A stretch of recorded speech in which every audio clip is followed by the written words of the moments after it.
દેવભૂમિ દ્વારકા જિલ્લા પોલીસ વડા જયરાજસિંહ વાળા સાહેબની સૂચના મુજબ આગામી નવરાત્રી પર્વને ધ્યાનમાં રાખીને શહેરના સુરક્ષા અને કાયદો વ્યવસ્થા જાળવવાના હેતુથી જામખંભાળિયા શહેરમાં ફૂટ પેટ્રોલિંગનું આયોજન કરવામાં આવ્યું હતું।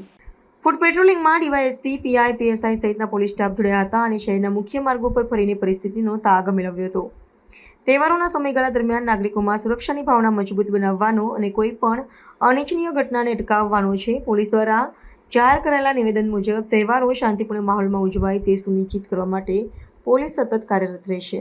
આવનાર નવરાત્રિના તહેવાર નિમિત્તે દેવભૂમિ દ્વારકા પોલીસ છે એની સંપૂર્ણ તૈયારી એ મુજબની છે કે આવનાર નવરાત્રિનો તહેવાર 22/9/2025થી લઈ અને 1/10/2025 સુધી જે ઉજવવામાં આવનાર છે તે સંદર્ભમાં દ્વારકા પોલીસ છે એ ટોટલ તમામ જે ભક્તજનો છે અને તમામ જે નાગરિકો છે એ શાંતિપૂર્ણ રીતે અને આનંદ ઉત્સાહમાં અને ખૂબ ભવ્ય રીતે તહેવારની ઉજવણી કરે એટલે 565 police, home guard, GRD, TRB, SRD આ તમામ સુરક્ષાકર્મીઓને બંદોબસ્તમાં લગાવવામાં આવનાર છે અને રાત્રિના 8થી લઈને 2 વાગ્યા સુધી બંદોબસ્ત પણ રહેશે અને પેટ્રોલિંગ પણ રહેશે। એ ઉપરાંત અમારી એ તૈયારી છે કે તમામ જગ્યાએ સીસીટીવીથી સજ્જ છે।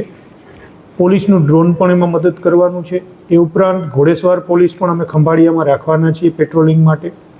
અમને જ્યાં જરૂર લાગે ત્યાં ચેકપોસ્ટ પણ બનાવવાના છીએ અને જે ચેકપોસ્ટ છે એ ઉપરાંત પણ જ્યાં એન્ટ્રી પોઈન્ટ છે જ્યાં જરૂર લાગે ત્યાં બ્રેથ એનાલાઇઝર પણ વાપરવાના છે જેથી કરીને કોઈ નશાકારક પદાર્થ કે નશાકારક પ્રવાહી પીને આવે તો અમારા ધ્યાન ઉપર આવે। આ રીતે અમારી સંપૂર્ણ તૈયારી છે।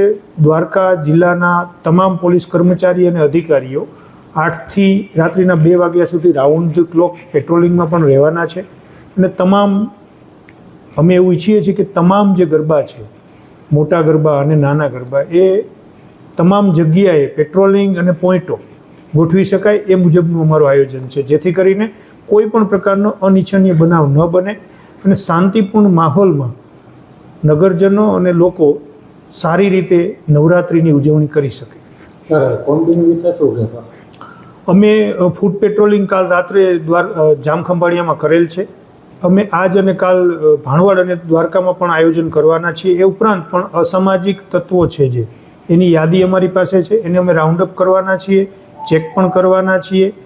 એવી જ રીતે અમને જે એરિયામાં લાગે અહીંયા કોમ્બિંગ પણ કરવાના છીએ અને એમાં જે કાયદેસરની કાર્યવાહી અમે હાથ ધરશું જે કોઈ એવી પ્રવૃત્તિમાં જોડાયેલા છે।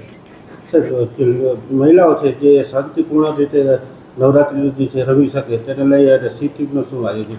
અમારું એવું આયોજન છે કે ટોટલ 55ની આજુબાજુ મહિલાઓને ટ્રેડિશનલ ડ્રેસમાં જે આપણા મહિલાઓ નવરાત્રિ રમવા જાય ત્યારે જે ધારણ કરે છે એવો ટ્રેડિશનલ ડ્રેસમાં અમારી સી ટીમ અને મહિલા પોલીસ સ્ટેશન એ બંનેને મળી અને એવી જગ્યા છે કે જ્યાં અમને અમારા ધ્યાન ઉપર કંઈ આવેલું હોય અથવા તો કંઈ ભૂતકાળમાં પણ કોઈ એવી રજૂઆતો મળેલ હોય જે સંદર્ભમાં એવા નવરાત્રિના આયોજકને ત્યાં અમે એને મોકલવાના છીએ અને જો કોઈ પણ પ્રકારની રોમિયોગીરી, આવારાગીરી કે મહિલાઓને કોઈ પ્રકારની તકલીફ પડે એવા પ્રકારનું કોઈનું વર્તન હોય એને ધ્યાને આવશે તો કાયદેસરની કાર્યવાહી કરવામાં આવશે।